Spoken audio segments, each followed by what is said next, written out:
Eu vou aproveitar e fazer, então, mais um comentário também para ouvi-los.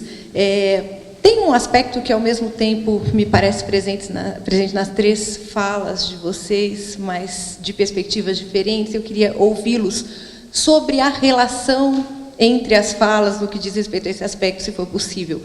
Enquanto Lena nos apresentou de diversos ângulos, como um elemento central do momento político em que vivemos,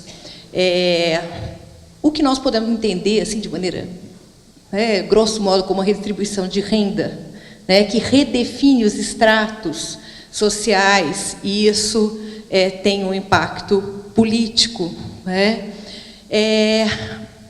Luiz Felipe fala no fato de que o lulismo, e nisso estaria a continuidade principal entre Dilma e Lula, passaria, então, a construir ou melhor, a se escorar, vamos dizer assim, não na sociedade organizada, que foi a trajetória do PT e o potencial de transformação da política, mas justamente nas massas desorganizadas. Quer dizer, a gente tem uma correlação entre o que aparece como uma densidade sociopolítica na fala da Lena e o que aparece como um elemento aqui, vamos dizer assim, de explicação nas transformações atuais, para que a gente não tenha um potencial de levar adiante políticas não convencionais. E o Renato fala na autarquização da representação política, que é um elemento que eu entendo que tem relação com o que apareceu na fala da Lena, na fala do Luiz Felipe, nesse sentido. Essa autarquização poderia ser entendida, entre outras coisas, como um modo de relação entre um determinado espaço e os atores posicionados de maneira muito central na política, e esse demos em um modo que ele se nos apresenta. Então, eu queria ouvir um pouco, se vocês puderem comentar, como é que vocês veem, depois das três falas, essa correlação. Tá? Bom, em relação à questão que o Leonardo colocou, eu vou tentar ser bem breve, está dado o adiantado da hora. O que há por trás, conforme colocou o Renato, o que há por trás é uma disputa de interesses bem rasos e briga entre grupos interessados em controlar determinadas fatias de poder e de recursos do Estado. Claramente, a dinâmica tem sido essa em todos os momentos, não consigo ver nenhuma transcendência além disso.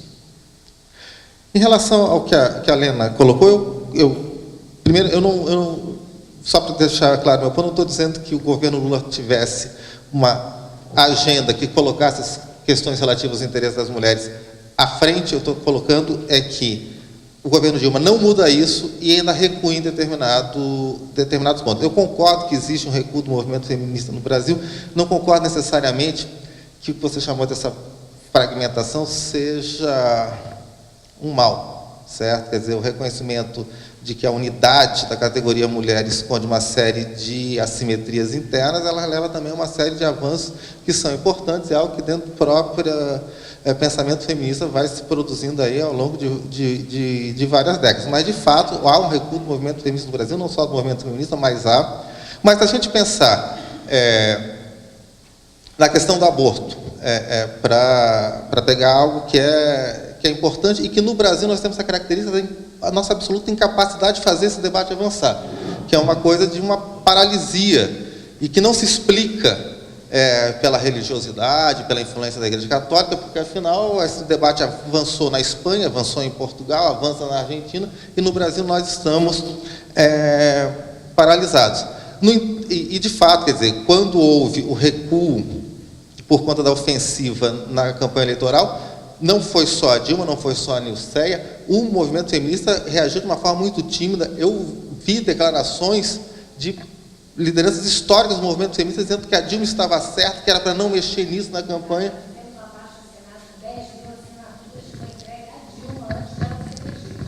Eu não estou falando que todas. Tá? Mas lideranças... Mas houve lideranças históricas do movimento que disseram que não devia fazer nada. Eu te dou o nome, passo o link da matéria. E a Nilceia também. No entanto, se a gente pensar o patamar que essa discussão foi colocada ao longo do governo Lula, e foi colocado de uma maneira que eu julgo que não é a mais interessante, mas colocado como problema de saúde pública pelo Ministério da Saúde, foi um momento que isso foi capaz de entrar na agenda com muito mais força do que em qualquer outro momento. No governo Dilma, tá certo que isso foi um momento do governo. No governo Dilma nós não temos nada disso. No governo Dilma, essa questão sumiu da agenda completamente. Nós não temos sequer um temporão para colocar como questão de saúde pública. É isso. O temporão perdeu na Conferência Nacional de Saúde a discussão sobre o aborto. Ele colocou na agenda e as conferências nacionais de saúde levaram a derrota de todos os pontos colocados pelo temporão. Foi uma derrota gigantesca do temporão. E segundo, o argumento da Dilma sempre foi de saúde pública. A Dilma, durante a campanha, falou: não é normal que as mulheres morram, porque elas têm que ser atendidas no hospital, se elas chegam em processo abortivo, elas têm que ser... Isso é uma questão de saúde pública. Mesmo com o argumento da saúde pública, nós sofremos uma enorme derrota. O temporão perdeu todos os pontos relativos a isso e muitos outros nas conferências de saúde. Todo mundo votou contra isso. Vamos aqui, então. Vou pegar teu ponto para ir na questão, ótima questão que a Flávia pôs. Vamos fazer as contas aqui. Educação, agricultura, saúde, planejamento, fazendas, talvez ciência e tecnologia, relações exteriores, justiça. Fora isso, talvez mais um ou dois, esse é o núcleo duro do governo. O governo tem 40 ministérios. Para que servem os outros? Então, essa pergunta responde a sua pergunta, certo? Quer dizer, o tamanho do governo ele não é função da agenda que o governo tem que ter para cumprir o programa que ele apresentou à sociedade para ter sido eleito há um ano atrás. Então, o tamanho do governo tem a ver com a necessidade de criar espaço para a grande coalizão. Então, a questão toda não é explicar por que os ministros, o que acontece com os ministros, tal como você falou. A questão interessante seria, né, se fosse o caso, explicar por que isso não teria acontecido. Ok? Quer dizer, qual é a lógica de preenchimento desse espaço todo? A não ser uma lógica de presença no aparelho de Estado. Então, esse é um ponto também que deve ser, sobre o qual devemos refletir. Né? Quer dizer, a questão do tamanho do governo, não o tamanho do Estado. Né? Isso é uma questão inteiramente diferente, tamanho do Estado, tamanho do governo. Né? E a necessidade funcional de... Quer dizer, na verdade, é um tamanho que é a função do tamanho da coalizão necessária para apoiar o governo e impedir que ele governe. Né? Quer dizer, a estranha dialética brasileira. Mas o que me chamou a atenção nessa nossa conversa aqui é como é que o quadro claríssimo que a Lena apresentou não conversa, não a Lena conversa, mas o quadro não conversa com variáveis de natureza ortodoxamente política. É como se houvessem processos no país que passam pela gestão macroeconômica e pela política social e que não estão presentes quando nós observamos os hábitos associados à vida política. Isso é algo sobre o qual devemos pensar e eu acho que é um componente do quadro contemporâneo brasileiro. Né? Quer dizer, uma atividade política que não se apresenta como essencial para que a agenda substantiva do Estado avance. Então, qual é a natureza dessa atividade política? Que tipo de efetividade ela tem? Né? Eu estou pondo a questão em termos extremos, até para que alguém que se deu o trabalho de pesquisar isso possa, inclusive, refutar e dizer, não é bem assim.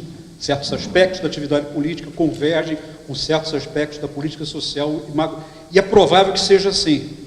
Mas, por outro lado, quer dizer, apesar de ser provável que haja alguma convergência em algum lugar, quer dizer, não digamos assim, evidente, prima facie, que esses subsistemas conversam. Então, acho que isso é um componente importante da chamada democracia brasileira contemporânea. E o último comentário tem a ver com a autarquização, que é o ponto que eu fiz muito rapidamente, porque eu estava um pouco aflito em relação ao tempo, e a hora está ficando imoral também. Quer dizer, é da natureza da representação política que os representantes sejam distintos dos representados. É da natureza. Quer dizer, quem se vincular a um movimento cujo lema seja sou pela representação sem distinção, está realmente embarcando numa canoa furada e incorrendo num erro categorial. certo? Não há representação sem distinção, por uma razão simples: o representante é outra coisa que não distinta daquele que é representado. Então, isso é inerente a qualquer sistema representativo. O que a política faz é estabelecer formas de redução ou de alargamento do âmbito dessa distinção. Ela pode ser maior, pode ser menor, mas é uma dimensão funcional, é um traço funcional inamovível dos sistemas representativos. O ponto que eu tenho feito é que talvez o Brasil esteja experimentando, essa talvez seja uma inovação, o Brasil esteja experimentando, quer dizer, não é o único país, tá? Acho que a única, quer dizer, rigorosamente brasileira é só Jabuticaba mesmo, ao que parece. Então não é patriotismo escatológico. Outros países também podem estar experimentando isso. Mas o Brasil, com certeza, do meu ponto de vista, experimenta um processo progressivo de passagem da distinção ordinária, que é inerente a qualquer sistema representativo, ao que eu tenho chamado de autarquização. Né? Quer dizer, autarquização em que sentido? Um sistema que se auto-institui e que almeja cada vez mais obter autonomia para se auto-instituir. Querem um exemplo disso? Uma das propostas mais elogiadas de reforma política em curso do Congresso brasileiro é a da lista fechada, na qual a ordem dos candidatos obedece à votação dos atuais deputados com financiamento público. Que maravilha! Ninguém vai sair de casa para fazer campanha. Quer dizer, isso é genial. Quer dizer, imaginar um sistema representativo que dispensa o ritual fundamental da representação, que é a disputa eleitoral. Né? E utilizo toda uma retórica. Quer dizer, os sistemas eleitorais, se nós pegarmos esses sistemas pela bula, são todos maravilhosos. Vamos ler a bula dos sistemas eleitorais, todos eles têm razões nobilíssimas para serem sustentados. Pois bem, mas há uma discussão em curso no Congresso brasileiro, em nome do fortalecimento dos partidos, que congela a representação, congelando a atual posição dos deputados, e ainda por cima atribuindo a eles dinheiro público para as campanhas partidárias. Quer dizer, eu não estou discutindo doutrinariamente se lista fechada é melhor que lista aberta, essa é outra questão, doutrina. A questão é inserir essa discussão num processo de autarquização progressiva do sistema de representação. Né? Eu acho que isso já é uma tendência de médio prazo, pelo menos, que vem atravessando momentos diferentes da vida política brasileira. Agora, já que eu falei daquela coisa da conjuntura ativa, quer dizer, ou seja, fenômenos que têm a possibilidade de espoletar processos tradicionais e traduzi-los, eu imaginei que a Dilma pudesse ser um fenômeno desse tipo. Talvez ela ainda possa ser, né? Porque acho que a grande novidade, inovação que ela tem, é uma mulher torturada presidir comandar as Forças Armadas. Isso é um aspecto absolutamente notável, né? Cuja menção não deve faltar à avaliação dos componentes da experiência política brasileira. Então, pessoas passaram pela experiência da tortura e hoje comandam as Forças Armadas. Eu acho que isso abre uma oportunidade para acelerar algumas agendas. Eu não sei se isso vai ser feito, né? Mas é como se o ator em questão tivesse alguns atributos que o qualificam para tomar certos passos, certas atitudes que outros atores talvez não pudessem tomar. É esperar para ver se isso vai acontecer. Bom, eu queria fazer 2 rápidos comentários, primeiro dialogando com o Luiz Felipe e depois com o Renato. Com relação, o Luiz Felipe mencionou, porque Flávia falou da desconcentração da renda, redistribuição. Eu acho que o que a gente redistribuiu, gente, é muito pouco, é realmente muito pouco, perto do que a gente poderia fazer e perto do que há por fazer, porque se a gente quiser realmente ter um financiamento de saúde pública, hoje o gasto com saúde privada é maior em porcentagem do PIB do que o gasto com saúde pública. A gente tem um sistema universal de saúde, né? Então, realmente, essa trajetória de recuperação, foi o que eu tentei mostrar aqui, quer dizer, eu acho que é uma conjuntura favorável, porque ela tem uma tendência, a gente olha as coisas em economia na tendência, né? E a tendência aponta numa direção onde determinadas escolhas e a consolidação de certas coisas podem ser feitas. Então, eu acho que nesse sentido a gente pode não ter, o Luiz Felipe disse, ao abandono da nova forma de fazer política, que era uma proposta do PT, mas eu acho que nós estamos recuperando a forma de fazer economia. Como é que a gente tem uma política macroeconômica, existe uma disputa enorme para acabar com a política rentista, dos juros altos, da remuneração realmente do capital, improdutivo, e tudo isso tem sido um enorme enfrentamento. Basta, diante de uma conjuntura extremamente desfavorável internacional, o Banco Central, que é um banco que tem uma trajetória de integridade, honestidade, fundamentalmente competente, autônomo, baixar o juro para dizer que ele está fazendo a política da Dilma, que ele não tem autonomia, que ele não tem nada, quer dizer, foi completamente lixado o presidente do Banco Central, ao dizer vamos baixar meio ponto, diante de uma conjuntura das mais recessivas e com indicadores já de desaceleração importante dentro do mercado brasileiro.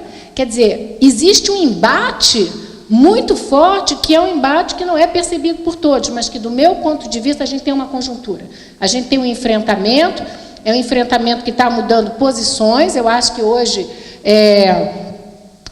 enfim, o setor industrial, o empresariado está bem mais, digamos, mobilizado também. Então, acho que a gente tem uma nova forma de fazer economia, quer dizer, um enfrentamento para refundar o que é a intervenção do governo em termos dos seus instrumentos que estão na sua mão, para ele poder justamente reconstituir uma fase de crescimento que permita a gente financiar uma série de outras coisas que são necessárias. Então, eu acho que isso é importante. A outra coisa é que eu acho que tudo não são velhas práticas tradicionais de fazer política social, e não por mérito do Lula ou da Dilma, é que realmente, apesar de todos os esforços de desconstitucionalização do nosso sistema de seguridade social, que foi uma enorme inovação, nós temos hoje uma assistência social com os seus programas, com o seu financiamento. A Seguridade Social ela é superavitária, ainda hoje se coloca a Previdência fora do orçamento da Seguridade Social, quando constitucionalmente está dentro, quando todo o cálculo, inclusive houve uma conferência há 4 anos atrás, ficou acertado que o Ministério da Previdência ia refazer as contas de forma comum, unida, para mostrar que existe um superávit, mesmo tirando quase 50 bilhões em 2010 para formar a DRU, né, que são retirados da saúde. A gente conseguiu recuperar a DRU da educação, a gente retira praticamente 50 bi para colocar lá 75% do superávit primário é feito com dinheiro da proteção social. Por isso, os dados que eu mostrei para você, que nem pude mostrar todos. Existe uma tentativa e existe uma resistência a esse processo de desconstitucionalização.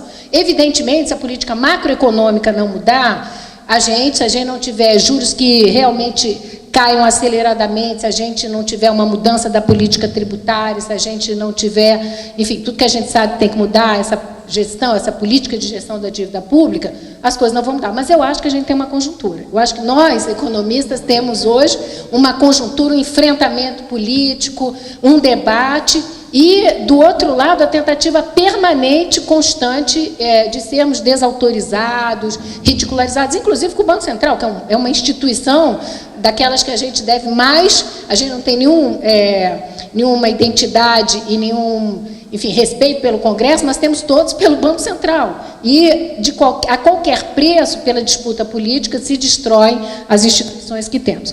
Bom, e eu acho que desamorçar essa política, né, dos juros altos, do câmbio desvalorizado, é algo da conjuntura e algo que poderia politizar a sociedade brasileira. Só que existe uma despolitização, e, nesse sentido, eu concordo com o Renato, enfim, eu não tenho o brilho de falar como ele fala, dessa meta-análise da conjuntura que ele fez aqui para a gente, que é quase uma arqueologia da conjuntura, mas eu acho que a gente passou por um processo de despolitização muito grande. Não sei se todas as dificuldades que a gente tem com esse fazer política que a gente tem no Brasil, que é uma coisa tradicional, que não atende às nossas expectativas.